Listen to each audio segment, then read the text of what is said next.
Hai semuanya, jumpa lagi di channel aku, Maudy Bangka. Di video kali ini, aku akan berbagi resep dan cara membuat kue lapis susu khas Bangka yang teksturnya basah, hasil kuenya juga tinggi, walaupun hanya menggunakan 10 butir telur. Tonton dan jangan skip videonya ya, karena akan ada tips-tips dari aku tentang cara membuat kue ini. Jangan lupa juga subscribe, like, komen, dan share video ini ke teman-teman kalian sebanyak-banyaknya. Dan jangan lupa juga tekan tombol lonceng. Siapkan 10 butir kuning telur, 50 gram mentega, dan 50 gram gula halus. Kemudian kita mixer semua bahan dengan kecepatan tinggi.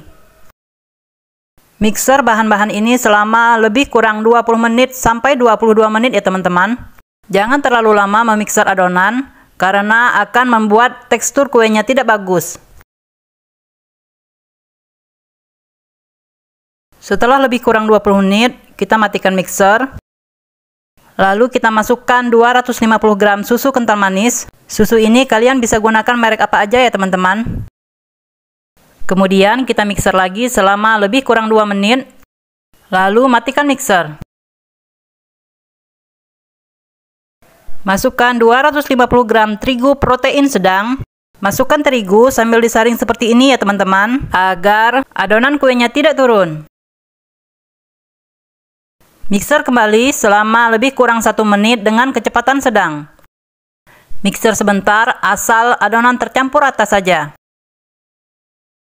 Siapkan 10 butir putih telur dari 10 butir telur yang sudah kita gunakan kuningnya tadi. Kemudian mixer putih telur menggunakan kecepatan tinggi hingga putih telurnya menjadi berbusa dan kaku. Kaki mixernya harus benar-benar bersih saat digunakan.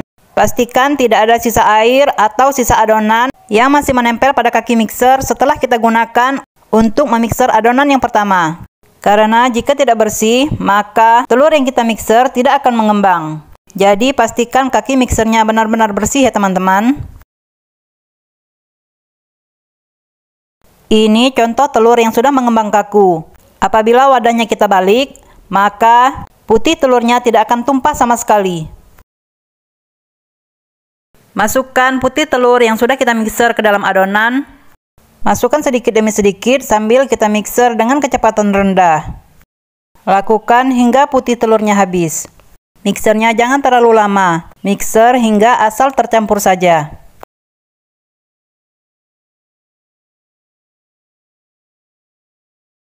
Jika sudah selesai, kita matikan mixer. Lalu kita lanjut dengan mengaduk adonan menggunakan spatula dengan teknik aduk balik seperti ini. Aduk hingga ke bagian bawah. Pastikan tidak ada adonan yang mengendap di bagian bawah. Jika kalian menggunakan oven seperti ini, jangan gunakan rak oven bagian atas yang apinya menghadap ke bawah, karena bagian ini suhunya terlalu panas dan akan membuat tekstur kue menjadi kering. Gunakan rak oven bagian bawah yang apinya menghadap ke atas, karena suhunya lebih stabil dan tidak akan membuat tekstur kue menjadi kering. Atau sesuaikan dengan oven masing-masing. Siapkan loyang yang sudah diolesi tipis dengan menggunakan mentega dan terigu. Ukuran loyang yang aku gunakan, diameternya 24 cm dan tingginya 8 cm. Ambil sedikit adonan, lalu kita masukkan ke dalam gelas takar. Takaran adonannya jangan terlalu banyak ya, agar lapisan kue menjadi cantik. Jangan mengaduk-aduk adonan saat kita mengambilnya, karena akan membuat hasil kuenya nanti tidak bagus. Tuang adonan ke dalam loyang. Kemudian ratakan ke seluruh bagian dalam loyang. Pastikan seluruh bagian dalam loyang tertutup adonan.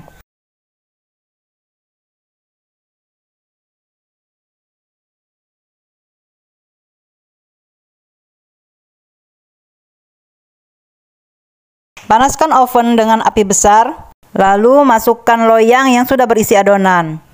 Masak hingga lapisan kuenya matang dan berwarna kuning keemasan.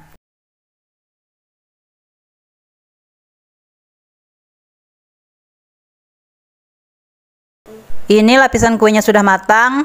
Keluarkan loyang dari oven, kemudian langsung tutup ovennya agar suhu oven tetap panas. Olesi seluruh bagian kue yang sudah matang. Menggunakan mentega, kalian bisa menggunakan mentega merek apa aja.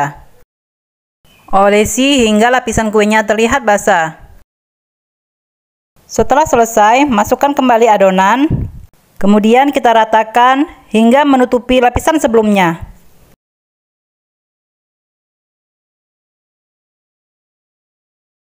Masukkan kembali loyang ke dalam oven dan tunggu hingga lapisan kuenya matang. Jika matangnya kue tidak merata, maka kita bisa memutar loyang hingga lapisan kue matang sempurna. Oven kembali kue. Setelah matang, keluarkan loyang. Jika terdapat gelembung seperti ini pada kue, gunakan lidi untuk menghilangkan gelembung kue.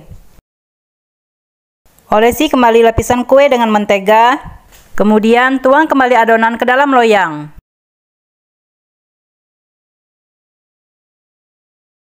Masukkan kembali loyang ke dalam oven. Ini lapisan terakhir kue yang aku buat. Kuenya sudah matang.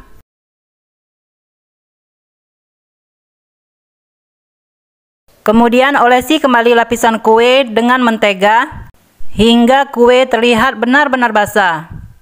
Olesi hingga ke bagian samping kue. Alasi loyang kue dengan kain. Tunggu hingga suhu kuenya benar-benar dingin dan lapisan samping kue tidak melekat lagi pada loyang. Untuk mengeluarkan kue dari loyang, letakkan kertas minyak di atasnya. Tutup dengan wadah. Kemudian kita balik kuenya.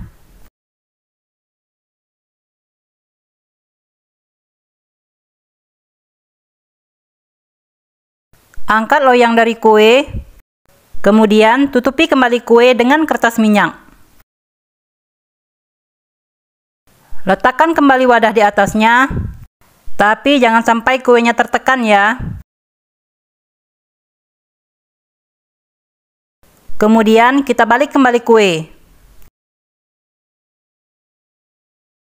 Lepaskan kembali wadah dan kertas minyak secara perlahan.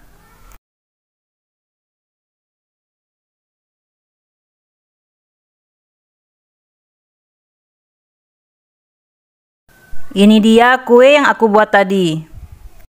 Kuenya sangat cantik, tekstur kuenya lembut, dan tidak kering. Walaupun hanya menggunakan 10 butir telur, tapi hasil kue ini sama dengan menggunakan 20 butir telur.